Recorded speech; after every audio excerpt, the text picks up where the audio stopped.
Hello everyone, welcome back to another manga chapter review. I am the Rat, and this is the Rat's Nest. I'm joined as always by Kyle. Say hi, Kyle. Hi, everyone. We start off every One Piece episode with this, but One Piece was crazy good with this week. Yes, it was very good this week. So this chapter, so we read this chapter 2 days ago because the scans came out relatively early. Spoilers came out about the same time. I remember when the spoilers came out, everyone was talking, specifically TCP scans too, said like on Twitter, it was like, hey, don't spoil yourself on this chapter. And then I spoiled myself on the chapter. But still, no, because I enjoy the spoilers. That's me. I never do. I don't read the official translations anymore. I'll catch up to the official translations eventually, but I've just been reading the ones that Brandon sent. So yeah. So what you call it? Chapter 60, Luffy's Dream. It's a goodie. I'd say this is probably the biggest chapter since 1044. Yeah. Like in terms of like reveals, kind of. I'll say this: last chapter was probably, or like the last two. Oh, yeah, last chapter they've been amazing. Like it's just been fire after fire after fire. True. So yeah, like 1058 was the Cross Guild, right? Yes, yeah. 1057 they left. 1058 was like Cross Guild. 1059 Blackbeard was the whole and stuff Hancock.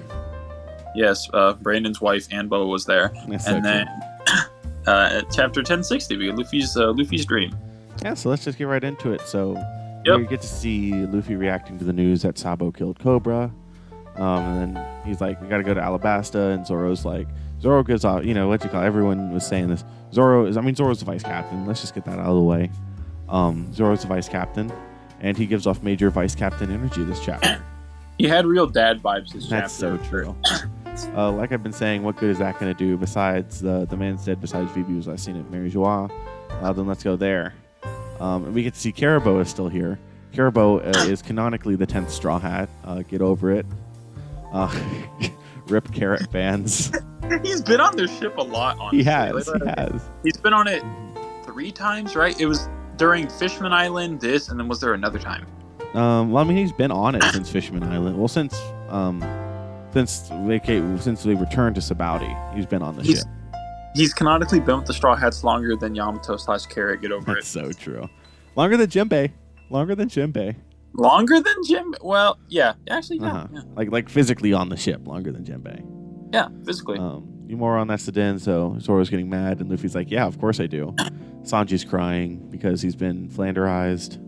Chopper's sad. And this might be a little weird note, but one thing I liked is specifically the 3 panels of Jinbei, Frankie, and Brooke chiming in, because like it's just interesting because they it's just interesting to see their thoughts on Alabasta when they personally weren't there. Yeah. Seems like this year's reverie was quite tumultuous. Yeah, it makes sense Jinbei would focus on that. This is the same bro we met in Dressrosa. That's right, because Frankie met Sabo back in Dressrosa. Mm-hmm. And then Brooks is the most interesting one here. So yeah, thanks for pointing it. I've never known anyone to be discontent with the way Alabasta is ruled. That implies Brooks been to Alabasta before. I mean, I guess it makes sense because we know that with the Rumbar Pirates, he was on the Grand Line. Yeah, he was there for a while, and I mean, like even now, just it's interesting to see like the kingdom's rule. What other than Crocodile, like it seemed like it was pretty good. Crocodile started the Civil War, so that aside, like I don't think anyone was miserable with it. So it's just interesting to just a tidbit of world building. I like it. This was just a good Straw Hat chapter in general. I really enjoyed it. This was. I always like seeing. It's good to just see him hanging out on the ship. Yeah, and then get Zoro calling out Luffy, where it's like, "Let's do it," and he goes, "Luffy, remember what you said about Ace that one time?" We get a really good Luffy reaction of him being. It's the face of Ace has you're his own adventure. I've seen there's been a lot of meme edits. I can't remember anyone specifically now, but they're pretty good. Yeah. By the way, Zoro is drawn very badass here. In like just all of them, or and then the two panels on that page, where it's like, remember what you said, and you trusted him to make his own way. Yeah. I admit that's not the best comparison because Ace did die. Lol. That's but also if Luffy had gone to help Ace before he met Blackbeard, Luffy would have been captured as well. Oh, yeah, Luffy would have just been absolutely messed. He probably could have died. Who knows? because if I remember correctly, wasn't it where when Blackbeard saw Ace all the way back near Indy's lobby, he was like, didn't he say that he was going to kill Luffy? I mean, he did before they went to Sky. I can't remember. He wanted to capture Luffy because he wanted to be a warlord. I thought he said something about that, or he's like he was going to do it or kill Luffy, and then that's what's instigated the fight with Ace. It could be. I can't remember. It's been a second. Details aside, we get a lot of Robin smiling this chapter. 10 out of 10. I was gonna say we get a lot of good Zoro.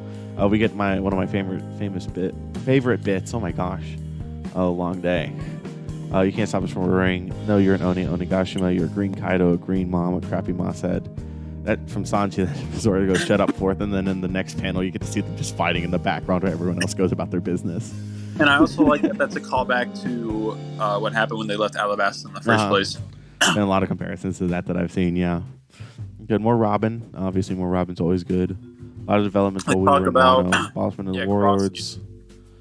Crossfield. I like how Luffy's always mad because he knows that Buggy's a hack. that's the best bit where Luffy like legitimately just knows it, but the entire world just can't say. Well, the people who know Buggy know, but the rest of the world's like, oh my god, Buggy's like an emperor level. He's like, if someone sees Buggy, they'd be like shitting in their pants. But to normal people, it's like, oh, it's just Buggy. Mm-hmm. And then we get Luffy. There are other familiar names in here. Would you like to hear the news about them? I'll leave it up to you. Just tell me if there's anything big to keep an eye on. Okay, I'll do that. I wouldn't want to overload you with information. And then it's the thing from Interstellar. This little maneuver is going to cost us 51 years. It's so true. It makes sense because it's like, yeah, that's in character for both of them. But like... where she says about where Luffy I wouldn't want to overload you with information. Where Robin says that. The panel where she's smiling. I know you might be distracted by her. No, sorry. Okay, you said Interstellar, and I got well, yeah, confused. that's why it's like the meme from Interstellar where it's like this little maneuver is gonna it's like a meme, it's like a joke. I've never seen it, so I didn't get the joke. That's why I was confused. Yeah, it's just it costs us a lot of time. I will say it is interesting that Robin didn't tell him about Kobe. But I guess would Robin know that Luffy and Kobe are friends? No, okay. Here's what I assume because that has to be big news. So I feel like Luffy. Assuming Luffy didn't mention that, I feel like Robin's just like, oh, hey, a Navy person was captured by a pirate. Yeah. That's pretty, like, and you think about it, Luffy has not interacted with Kobe post-time skip. They met up after Water 7? They did, and he had the glow up. He did have the glow up. So I don't know, Robin might remember, but whatever. I don't know if they really interacted with the rest of the Straw Hats. Yeah, and then... Sabo's innocent. His real strict upbringing, yada yada yada.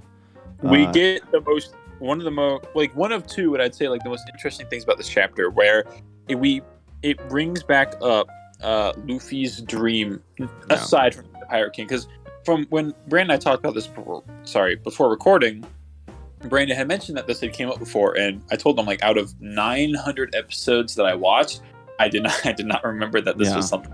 Plot point. But yeah, so Luffy's made it clear that he has a dream that he wants to accomplish after he becomes the Pirate King. We get to see everyone's reaction. It's very interesting. So there's been tons of theories as to what Luffy's dream is. I mean, already before, but especially after this chapter. And judging by everyone's reactions, there's a couple of criteria. I can't remember them all. I'm not going to try to remember them all. There's a ton. There's a ton of theories. The basics is like it's childish. It's theoretically only possible for the Pirate King.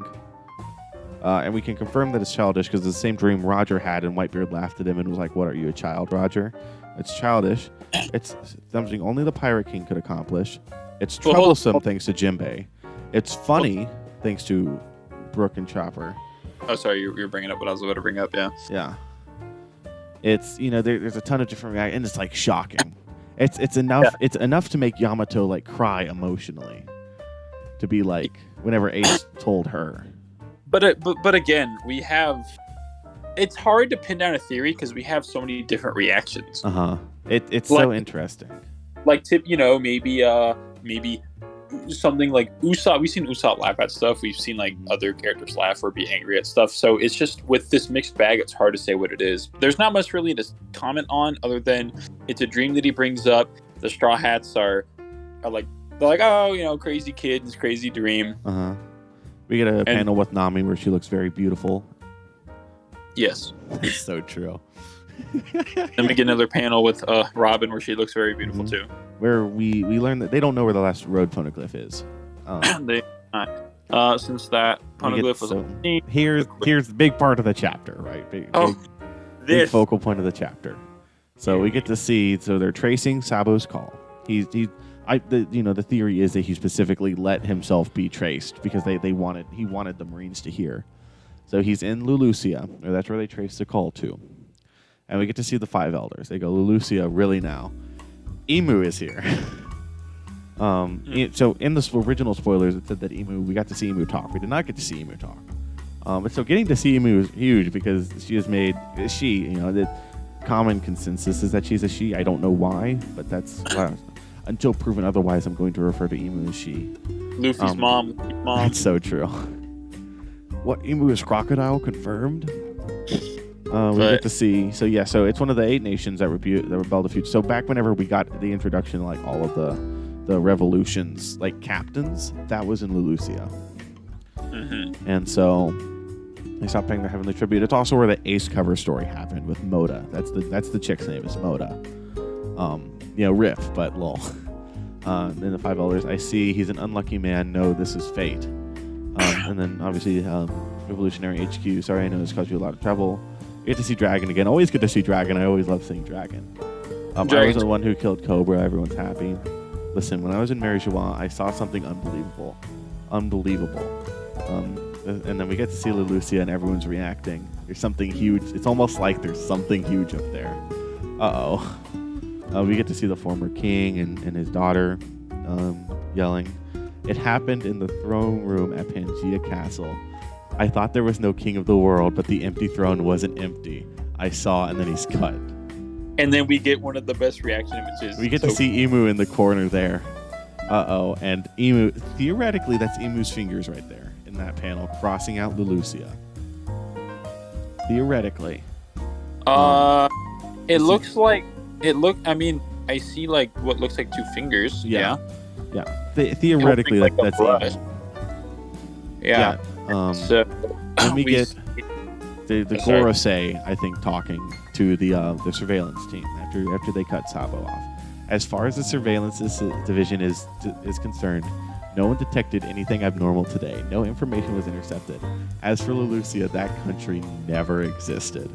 And we see Sabo's reaction to what'd you call it? Emu's EBDBinator. Yeah, he sent him to EBDB. That's so true. And we just see Lulusia getting nuked out of reality. And then with what we can assume from what Brandon said, a lot of people are assuming that he used one of the weapons Uranus, because we Pluton, we know what happened to Poseidon. Poseidon. Sorry, I called that earlier. Yeah, Poseidon, Pluton, and then we see this potentially as Uranus. There's tons of people have made comparisons to Skypiea, specifically one cover story where Enel is looking at a wall. And there's 3 things, and I'll show it to you after. But there's a sea king on it to represent Poseidon, and there's like a ship and like an army of people that people kind of think represents Pluton. And up at the top, there is a ship, a round ship with 16 wheels, like 16 things around the sides of it. There are 16 beams of light coming down onto Lulusia. So people think that based off the Sea King for Poseidon and that potentially being Uranus, that Pluton is in there too somewhere. People like to think Skypiea will come back into play. I personally think that Skypiea will be insanely important, but it could not be. Goda does what Goda does. A lot of people. This is a quick tangent. A lot of people disliked Skypiea for very, I'd say, like silly or superfluous reasons, but it was a good arc, and it persists throughout a lot of One Piece. And like right here, where if what you're saying is true, I buy the theory if it's accurate. So I told you I'd explain. So I've seen this theory. So everyone's like, "Oh, Sabo's dead." Ha ha ha. Lol. I don't think so because I saw this theory that's like, okay, yeah, that makes a lot of sense. Everywhere on Lulusia that we see, other than Sabo, the people are looking directly up. In the thing, we can see that anywhere in the kingdom, you would look directly up to see what was happening. Sabo is not looking directly up. He's looking like kind of to the side. So the theory is he's not on the Lucia specifically, but next to it. And that's how he survived. Because obviously Sabo's not going to die here. And if he does, I mean, cool, good for you, Oda, I guess. Good props to Oda. Not, But Sabo's not dead, right? Sabo's not dead. But Man. so that's the thing. And it's like, yeah, I believe that. I think that's 99% of chance Sabo survives. I think that's going to be the reasoning. It's the haha. If I had a nickel for every time Sabo was killed off and brought back, I'd have 2 nickels. That's so true. We have reports of sea quakes. Yeah, and it's just erased. The island is just erased. And from what we can assume, the island is erased from history potentially. Yeah. Like we don't know what this ancient weapon does. We just know it nukes things out of reality. That's also theoretically what happened to God Valley. People have made the parallels. Yeah, because only people know about God Valley because they're like God Valley like never existed. Yeah. So very interesting. I don't think we'll see any more on this for a while. Because I really think we're going to be focusing on Jewelry Bonnie and everything else we see at the end here. Speaking of, entering the final part of the chapter, the Straw Hats are going into a colder atmosphere. I can't remember. I think Elbaf is colder. Like Elbaf. But they're going into a colder climate, a colder island, where they're in there, and then we get the Umigasa hat Chopper, and Robin's like, "Oh, aren't you looking dashing, Chopper?" Barely. What's the name of that hat again? It's I don't know. It's the one that like the Kappa guy wore. Yeah. I mean, a lot of people want to wear it. What are you? It's like a giant worm eddy. So again, call back to Skypiea. I'm pretty sure Jaya, I guess. Worm eddy is what they called those big things that like went up and that let you get to the Sky Island, right? I think so. This one's just going in like around. It's going up. It's circle. As Brooke says, "Ew, it looks like an afro." Mm-hmm. And then Luffy notices someone's trapped in the water. Good observation, Hockey. And then Sanji also notices because he's a simp. It's kind of based. Zoro stands, stay losing. Sanji canonically second powerful Straw Hat. No. And then we get to see Zoro being badass, just cuts it. And then, hey guys, what's with all the commotion? Amagasa Hat Chopper here reporting for duty. And then the wind's too strong. You're laughing. Amagasa Hat Chopper is flying into the storm and you're laughing. Then what happens? So Luffy we grabs see him. getting grabbed, and then we see a kid popped out, which is Jewelry Bonnie. Bounty 320 million. It's gone up by a little bit since we last seen her. Isn't that the last that we seen her was with Blackbeard? Last time we saw her was in the Reverie. She snuck in. Oh, yeah. Yeah. I forgot. Jewelry Bonnie is a very mysterious character in that she likely has some ties to the revolutionaries. Because, one, she saved Zoro from St. Charlos. Just going to say that, yeah. Like, she helped him escape, and then she was at the Reverie. At the Reverie, she snuck in, and she was sad to see Kuma. To be fair, just even if you didn't know Kuma, just seeing like a man chained up like that and knowing the celestial dragons, like again, you're probably right, but just Yeah. But it's very interesting. Also, because of the nature of her fruit, we have no idea how old she is. Lolly. Well, I mean, like, so the haha funny theory of it's her being in water, so her devil fruit powers were deactivated, so she's actually just a little kid. I don't buy that because water doesn't deactivate devil fruit powers; it just weakens users. Luffy can still stretch underwater. We saw that in Arlong Park. He's just weak. The first and foremost, it just neutralizes your ability to swim. So no matter what your power is, you're going to sink. Yeah. And it just makes them weak. Like it switches between making them weak and them not being able to move. It's whatever Oda wants more for the time. But we don't know how old Jewelry Bonnie really is and what kind of her deal is. But she's hot, so I'm looking forward to her being in the story. So she's the last of the worst generation that we haven't seen, right? Because the one angel guy was beaten.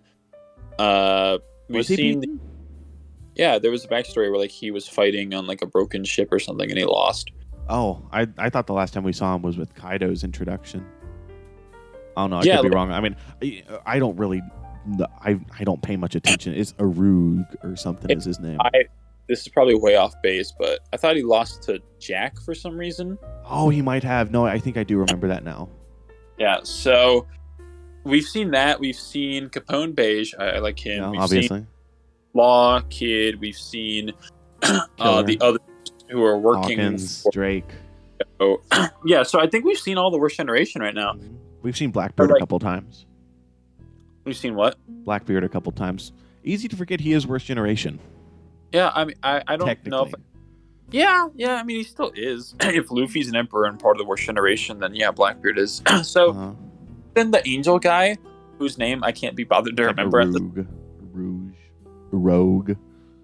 Yeah, whatever it is.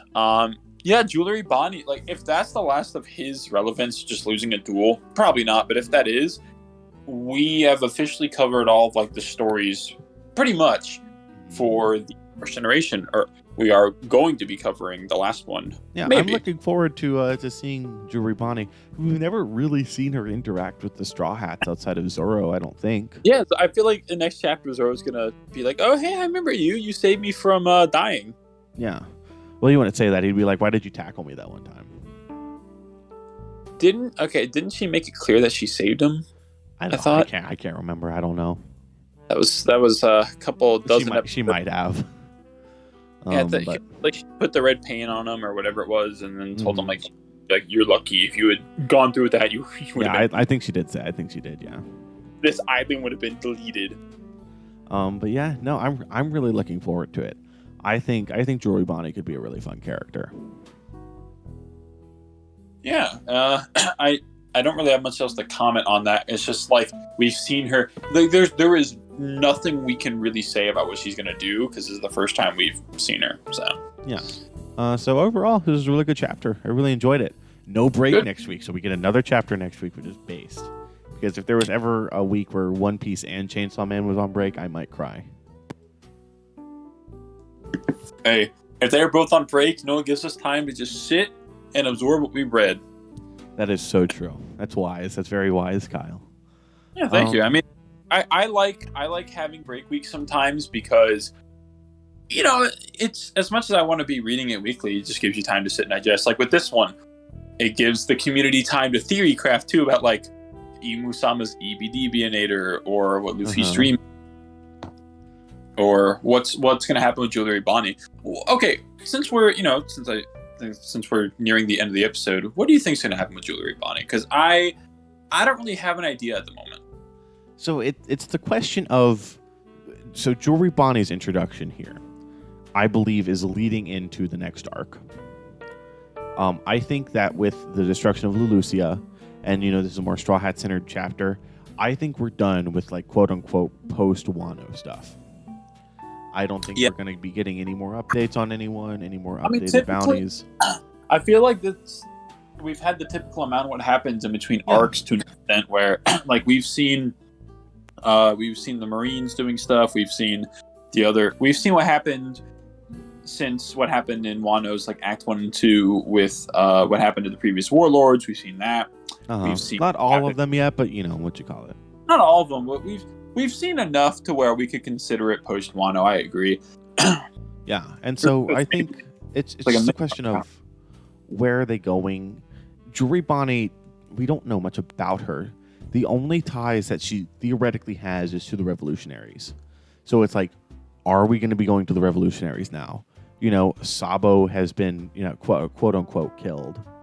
I feel like Lucy is gone, whatever that means to Luffy.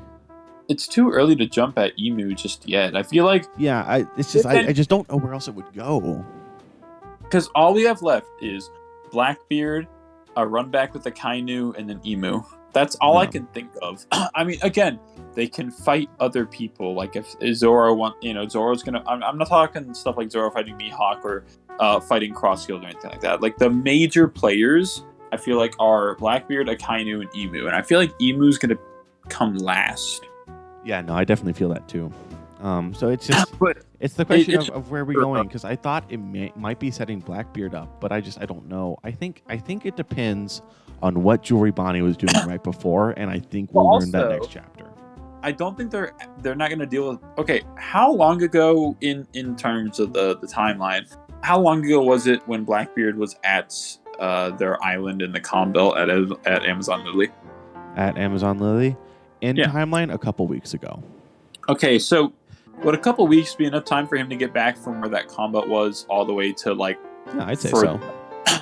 Yeah, I mean, Dressrosa took place in a day. Don't remind me. Don't. As an anime watcher to that, don't remind me. But yeah. Any final thoughts? This was a good chapter. I really hope that Sabo escapes from EBDB. It'll be nice. It would be nice to see him again. So yeah, that's all I really have to say right now. And I'm looking forward to the next chapter when we actually get to see what happens with Jewelry Bonnie. I'm excited. I think it's gonna be interesting. So if you're this far in the video, obviously there's something you like, so make sure to like and subscribe, and be sure to check out Groupers and Screens Book Club, now airing Chimera Ant Arc on Groupers and Screens. Tomorrow, as of the time that this goes up, we'll be airing Chimera Ant Arc Part 2. He just breathes so good, and he do breathe so good. It's a fun time. If you enjoy this type of content, be sure to check that out. Be sure to check out my other videos, and we will see you this Wednesday. Not we, but I will see you this Wednesday with So I've Been Reading Dragon Ball Part 2. I hope you all enjoyed that. I'll see you next time. Bye-bye. Bye.